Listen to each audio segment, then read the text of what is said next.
Друзі рыбалки, всех витаю на нашем канале.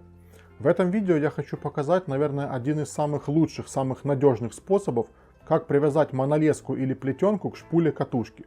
Для того, чтобы было все хорошо видно, я буду использовать капроновый бытовой шнур, ну а рыболовные монолески и плетенки привязываются точно так же. Значит, первым делом открываем дужку катушки и отматываем нашего шнура с запасом, ну хотя бы где-то метр.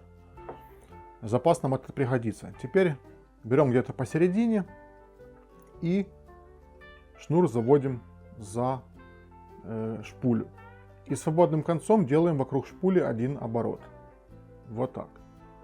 И вот у меня в руке получается два шнура. Один шнур это основной шнур, который идет на бобину.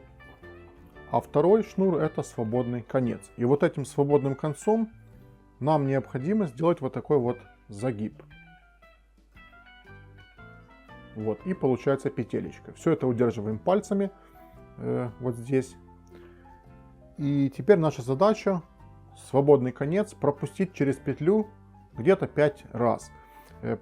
Пропускать нужно таким образом, чтобы получилось 5 оборотов вокруг вот этой части петли и основного шнура. Делается это очень просто. Вот так берем конец и просто вставляем в петлю.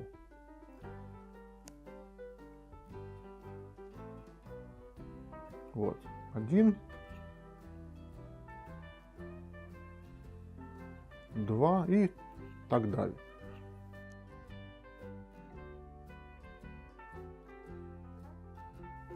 Так, 5 раз пропустили шнур через петлю. Теперь это все дело вот так вот затягиваем. Если это леска, обязательно смачиваем. И обрезаем сразу же вот этот лишний конец. Главное не перепутать, не обрезать основной шнур. Можно оставить небольшой хвостик на всякий случай.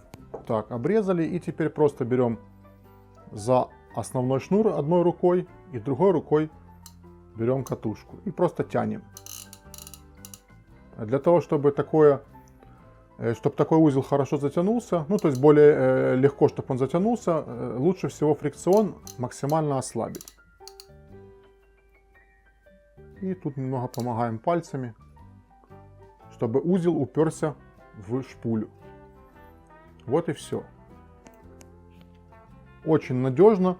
В чем отличие такого способа от обычной удавки? Ну, по факту это тоже можно сказать, что удавка, но в чем отличие такой удавки от обычной удавки, которую многие делают? Здесь, когда мы этот узел затягиваем, у нас шнур или леска плотно обхватывают шпулю и не вращаются вокруг шпули. Как бы мы тут ни крутили, оно вращаться не будет. То есть мы можем сразу брать, закрывать дужку и уже и наматывать. Ничего не прокручивается. Даже скользкая леска настолько сильно обхватит шпулю, что она не будет скользить вокруг этой шпули. И даже если у нас, например, будет мало шнура и каким-то образом мы забросим снасть на всю размотку, то у нас никогда это не слетит со шпули. Это очень надежное соединение.